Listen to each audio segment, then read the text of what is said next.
actually come from a diplomat's family. My dad is a diplomat. Interpreting is something that I've been doing all my life because I lived in different countries, speaking different languages. But I never thought of interpreting as sort of like as a career choice. I considered becoming a diplomat or, a university professor teaching literature. But I think it is sort of like by serendipity that I stumbled into this profession in 1988 because that's the year that I graduated from this department. And that's also the year that the first Graduate Institute of Translation and Interpreting for Chinese and English was established in Taiwan. Because like all DFLL majors, like we have a lot of choices, but we can also feel a bit lost. I went to talk to a professor whom I admire very much. He taught Shakespeare, Professor Kun Jinxi.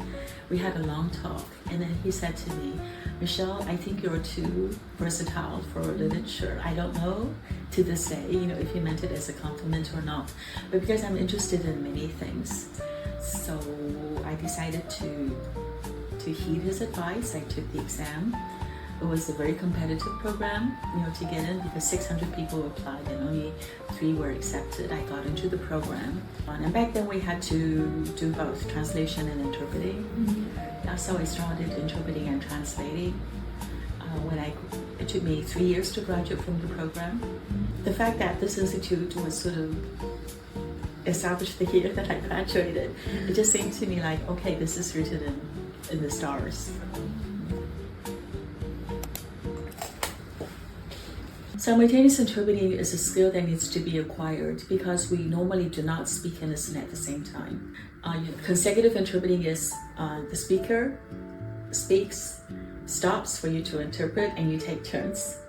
Okay, so if you know a specific field very well, if you are very bilingual, even without training, you might do a very good job as a consecutive interpreter. But for simultaneous interpretation, it's a different story. You have to learn the unique technique or skill of listening, speaking at the same time.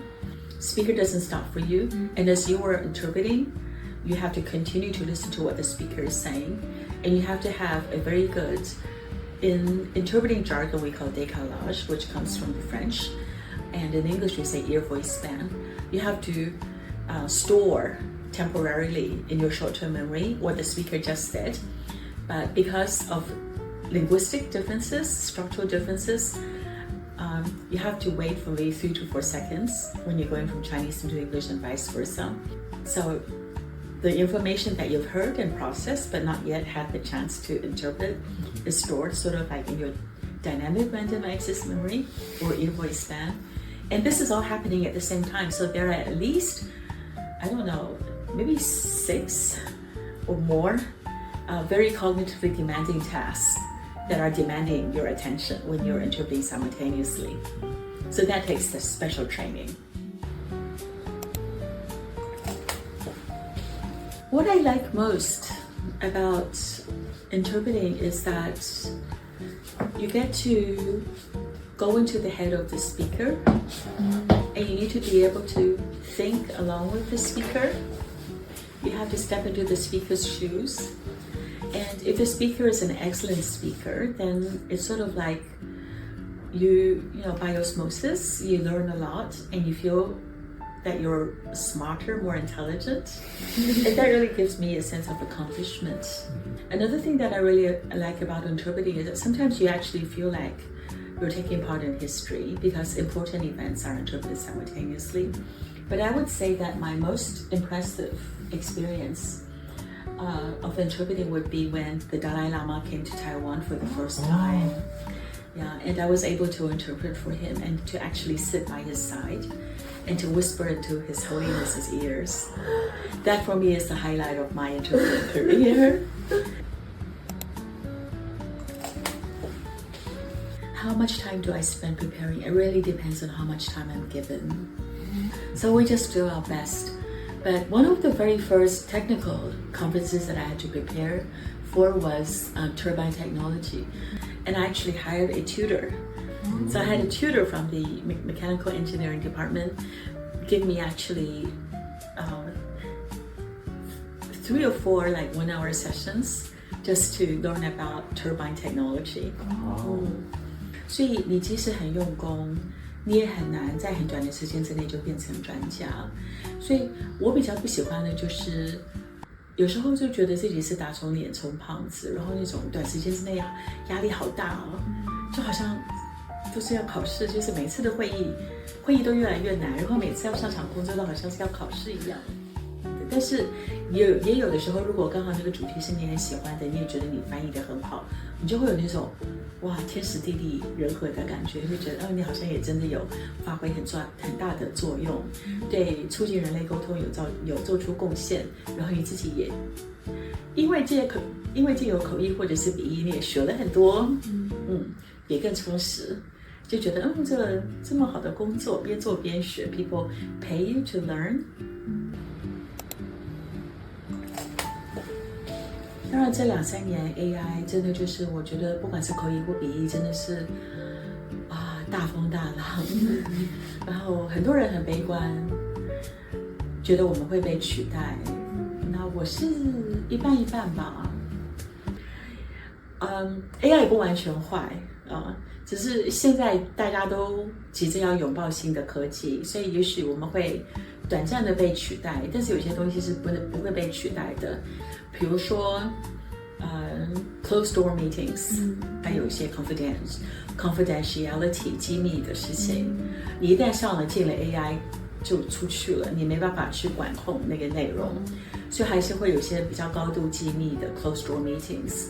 还是需要人，还有就是有些是需要 accountability 的，你们要负担起责任，比如说是法庭的传译比如说你有 if you're the defendant, if you're the plaintiff， 就是你有立场，然后你是要签，就是你的翻译是有法律效力的，那你不能够让机器来扛，所以最后还是要有一个 warm body 跟一个人要去承担起责任。我觉得在这方面，口译是不会被取代的，笔译也许也是一样。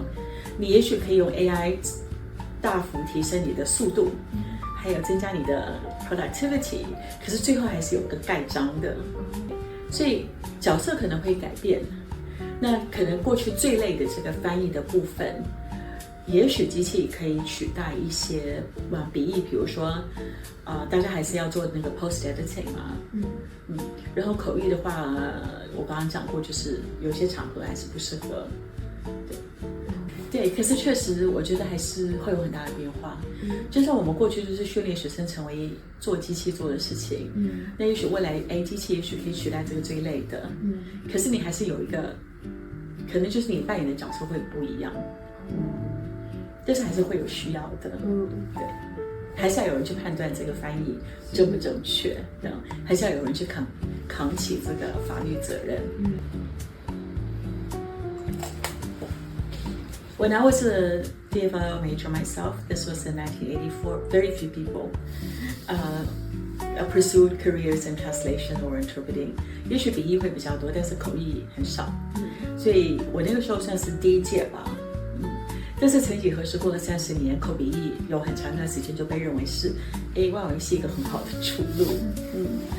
现在我觉得还是一个很好的出路，可是也许就是形态会不一样。只要有人类，只要有不同的文化、不同的语言，翻译工作一定都有的，只是你怎么去做而已。我觉得基本上，我一直觉得口笔译是我们的基本技能。然后将来你不知道，不管你是不是实际的从事口笔译，这个能力都会给你大大的加分。你的工作就是口笔译的能力，可以让你可以借由口笔译进入不同的领域，然后容易被看到，容易发挥。自外生鼓励大家学口笔译。